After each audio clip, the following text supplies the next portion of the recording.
Ayuhal ibad. Baik. Ayuhal ibad. Baik. Ayuhal ibad. Baik. Siap menjadi hamba Allah? Siap. Siap menjadi hamba Allah? Siap. Itu ayuhal ibad. Labbaik. Wahai hamba Allah. Labbaik. Kita siap ingin belajar menjadi hamba Allah. Nah, tadi kata Nabi harus kumpul dengan siapa? Gitu. Apalagi kemudian ulama yang begitu. Yang amat yang kedua atau dengan ulama yang di bidang. Karena ulama pun macam-macam. Ada ulama yang hobinya tadi ahli fatwa, ahli fikih. Ada yang ulama itu hobinya tasawuf. Semuanya mahabbah kepada mereka. Semuanya terdekati mereka. Ambil itu ilmunya biar kita pun bisa menjadi hamba Allah Subhanahu wa taala.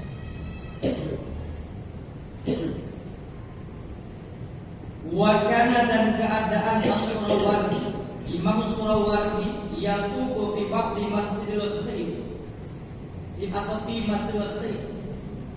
Imam Surawardi, keadaan Imam Surawardi itu yatubu, pernah dia berkeliling di ba'di masjid, di sebagian masjid, itu Masjidil Khaif di Mina, yaitu di Mina.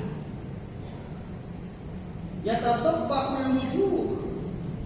Imam Surawardi itu ketika berada di Masjid Khaif yang berada di Mina, dia berkeliling melihat itu satu-satunya jemaah. Dia pandang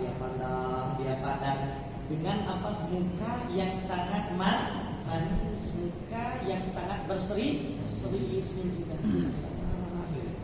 dipandang satu-satu.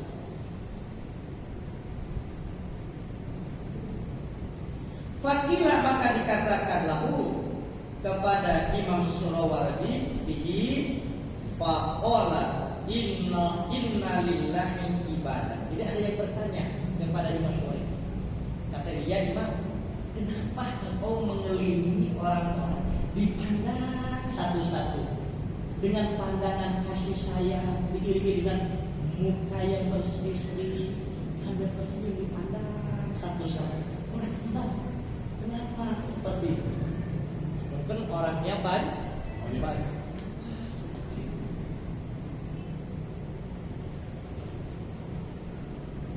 Kemudian Imam Surawardi menjawab, innalillahi, sesungguhnya bagi Allah ibadah. Allah memiliki hamba-hamba idanallahu ila syahsin, apabila melihat yaitu mereka itulah syahsin kepada seseorang, aksabuhu sa'adatan, maka mereka yaitu menampakkan sa'adatan terhadap yaitu kegembiraan. Jadi kata Imam Surawardi, saya itu ingin mempraktekkan seperti bagi hamba-hamba Allah. Mereka itu hamba-hamba Allah kalau bertemu dengan seseorang itu tidak pernah menampakkan raut muka pucuk, seolah-olah melambangkan banyak masalah, seolah-olah melambangkan banyak hutang.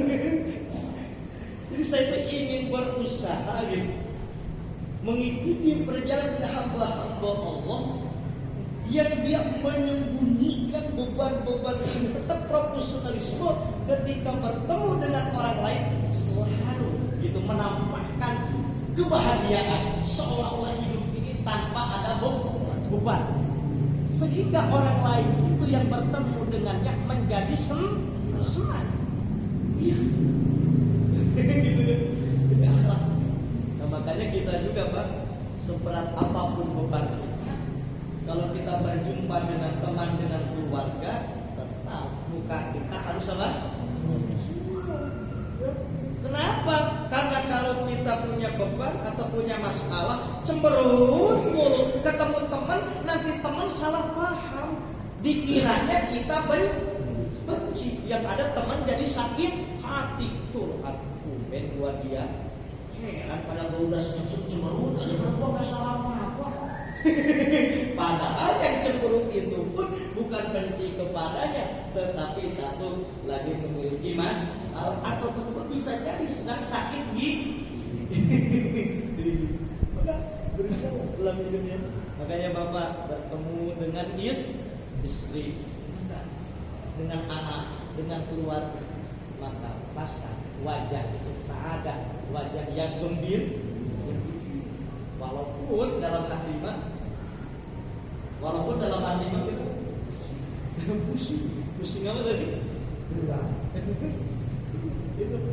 Itu kehebatannya orang-orang soleh kalian, orang-orang soleh, masya Allah.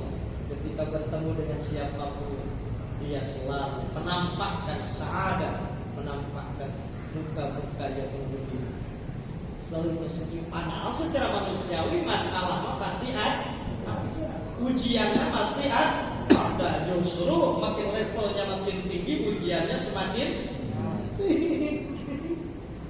semakin banyak ilmu, semakin tinggi ketaatan, karena ujiannya pun semakin besar.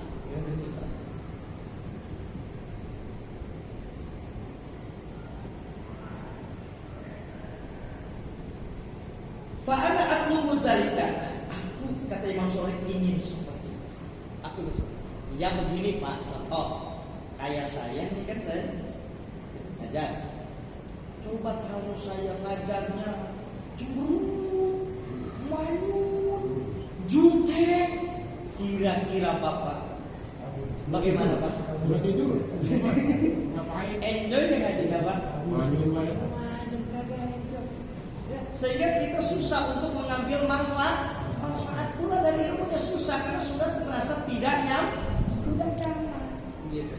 Tetapi walaupun saya juga manusia, kadang ada masalah problem, tapi profesionalisme biasa.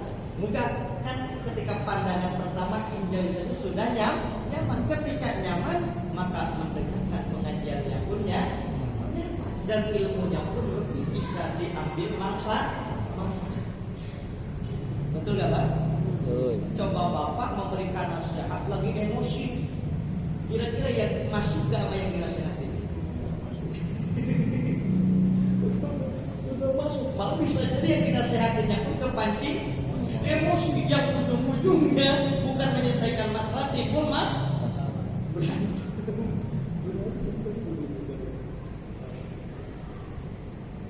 Oh, berarti bisa diambil hikmahnya kita juga.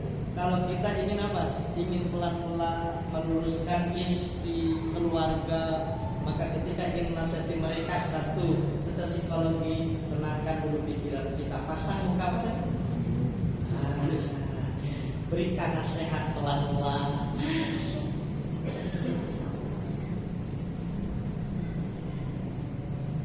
Ayo ibad. Ayo ibad. Qala Nabi sallallahu alaihi wasallam, telah bersabda kanjeng Nabi besar Muhammad sallallahu, kata kanjeng Nabi, sayati zamanun, akan datang nanti suatu zaman, suatu masa, ada umat di atas umatku yang biruna minal ulama, yang mana itu ulama pada lari, pada menjauh daripada ulama. Tadi Nabi mengatakan kalau ingin jadi hamba Allah, maka rajinlah kumpul duduk bersama. Tapi di akhir zaman nanti justru orang sebaliknya. Kata Nabi akhir zaman itu dulu, berarti kalau ya sekarang. Sudah terbukti sekarang. Dulu kan kata Nabi saya di zaman Nabi bersabdanya dulu. Berarti faktanya kapan?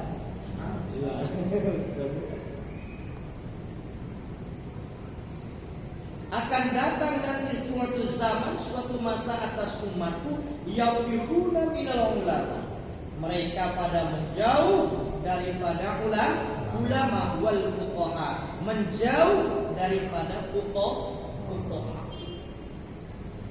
Tidak mau dekat dengan ulama, tidak mau dekat dengan fuqaha. Maksudnya secara otomatis ketika menjauh dari ulama menjadi fuqaha berarti sama menjauh daripada ilmu.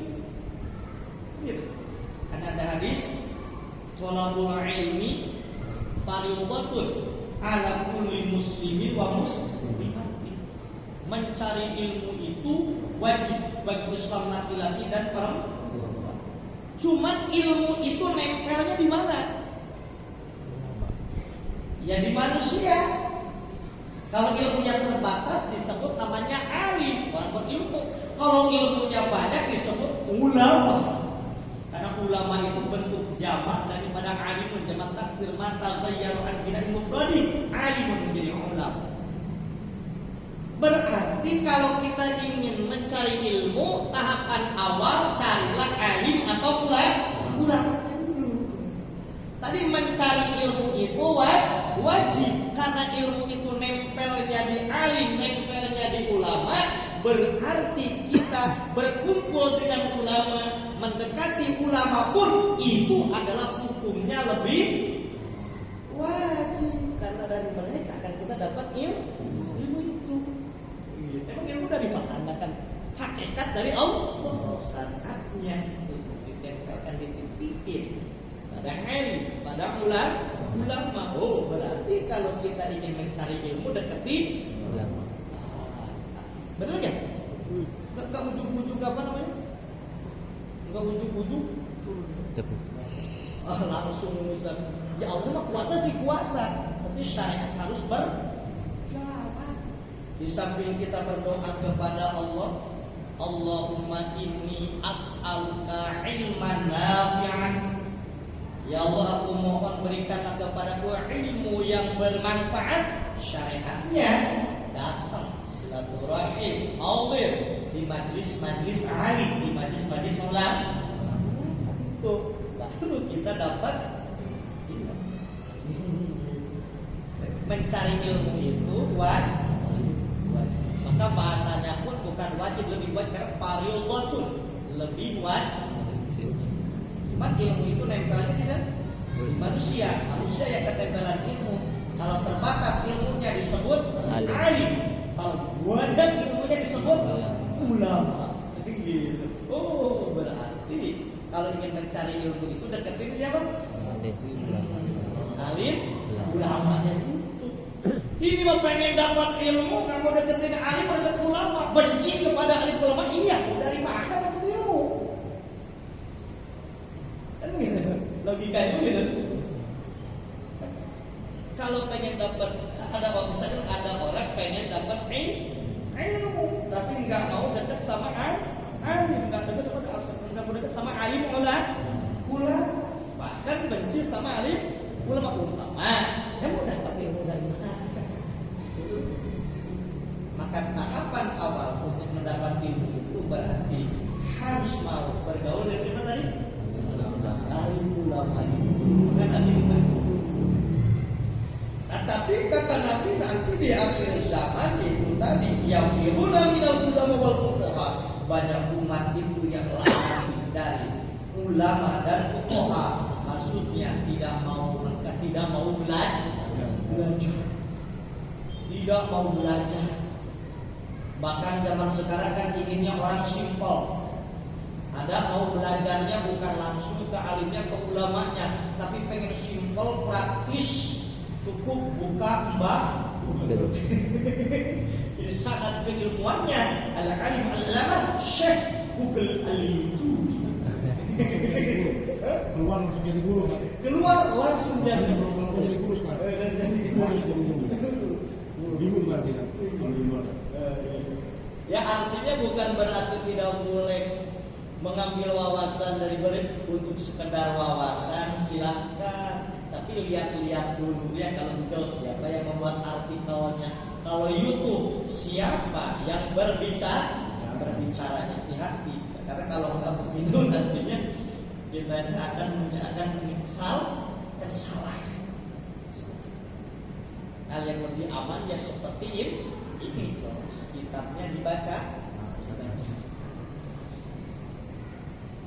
Artinya saya ngomong begini bukan promosi ya, tapi ya, ini untuk dibaca kitab ini. Wah Ustaz, akal-akalan aja promosi. Emang begitu adanya, begitu adanya.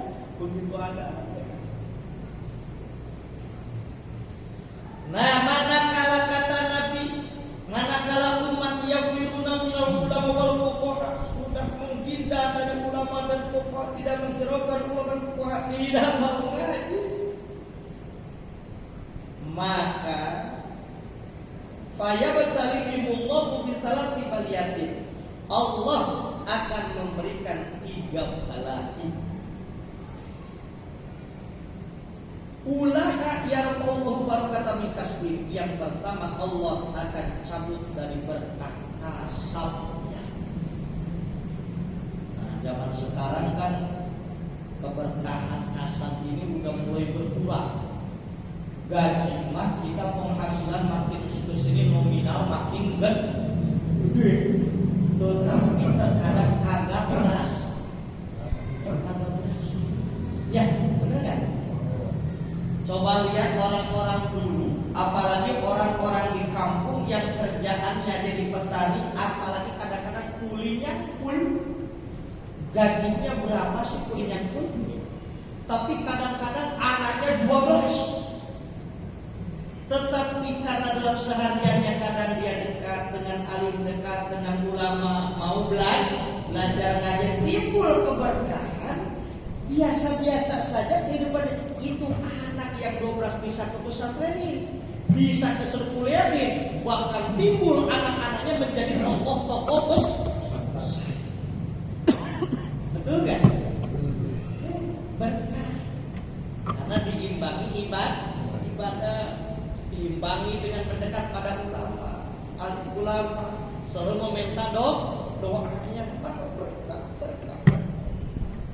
Maka kalau kita lihat, ya, kalau kita berpikir banyak tokoh-tokoh ulama, baik banyak tokoh-tokoh bangsa, kadang-kadang yang terlahir dari keluarga sederhana, akan tetapi orang tuanya tadinya taat agama, mahabbah kepada alim dan ulama. Diberikan keberkahan oleh Allah Subhanahu wa Ta'ala. Itulah salah satu kecukupan. Nah, mudah-mudahan dengan kita beristiqomah taklim seperti ini, Allah memberikan keberkahan kepada kita, memberikan keberkahan kepada kasab-kasab kita.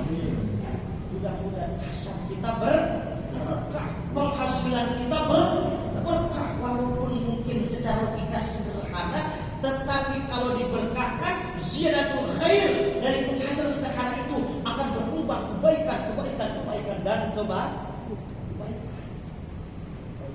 Amin ya Allah ya Rabbal Alamin. Ya syukur penghasilannya banyak itu yang dibanyak. Mudah-mudahan banyak dan berkah. Amin. Ya Allah ya Rabbal. Kuncinya tadi. Dan kata beliau, hadir majlis. Amin. Berkah, keberkahan. Wataniyah, dan yang nomor kedua, yusallitullahu ta'ala alaihim sultanan zaliman. Kalau umat, kata Nabi, sudah jauh dari ulama dan fuqaha, maka Allah akan melimpahkan balahi, yaitu sultanan zaliman. Allah berikan kepada mereka, yaitu pemimpin yang zalim. Ya sudah terjadi. Pemimpin yang zalim, kata kita jadi. Jadi walaupun asalnya baik, ketika memimpin jadi zalim. Kenapa? Ya, di satu sisi koreksi penting, kritik penting, tetapi kita pun harus evaluasi. Bisa jadi kenapa adanya misalkan sebahagian pemimpin, kenapa sebagian ada yang zalim, bisa jadi itu secara tidak langsung teguran dari Allah buat kita, karena kitanya zalim, tidak mau tadinya menghadiri majelis taklim, tidak merapat kepada ulama, gitu kan? Sehingga kita gitu kan diberikan oleh Allah tadi teguran, dijadikan pemimpin itu yang kalau ngaji begini tidak nunjuk ke orang terus, tetapi tunjuk itu kali-kali kepada diri kita. Mungkin teguran bagi kita. Kalau kitanya benar, insya Allah yang tadinya dolim pun akan menjadi benar. Karena yang muqallibal pun Allah yang membolak-balikan hati manusia. Ya karena kita sendiri dolim, mengabaikan nasihat-nasihat daripada Nabi. Kata Nabi masuk dekat ulama, alim ulama, kata Nabi sedekat majelis ta'lim. Kalau kita duduk di majelis ta'lim berarti setiap kita paham ilmu agama. Kalau paham ilmu agama yang baik, jelas sudah menjadi pemimpin itu ya benar dasarnya gitu. Di dasar itu berangkat dari itu. Makanya kalau kita berharap itu pemimpin ke depan lebih baik, maka salah satu upaya ya dekat dengan alim ulama, alim majelis ta'lim. Mudah-mudahan berkahnya Allah jadikan pemimpin kita menjadi pemimpin yang adil dan amanah. Amin ya Allah ya Rabbal alamin.